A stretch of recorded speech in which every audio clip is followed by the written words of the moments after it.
Alright guys, so I will just share with you the simplest trick on how to get your character's clothes to follow a wig or your character as your character is moving along.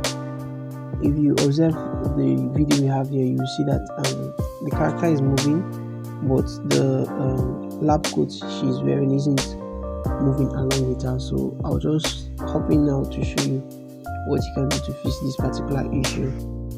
So first of all, you want to make sure that there are no modifiers attached to the mesh itself, and also you select the vertex groups.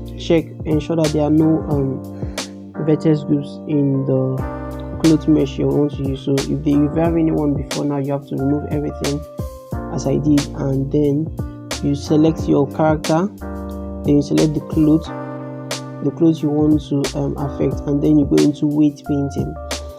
Once you get into weight painting, you go into weights, and then you click on transfer weights, and then you set up the following as I did mine. Your data type should be on vertex groups, your vertex mapping should be on nearest face interpolated, then your radius should be at 5 meters, and once you do that, you're done.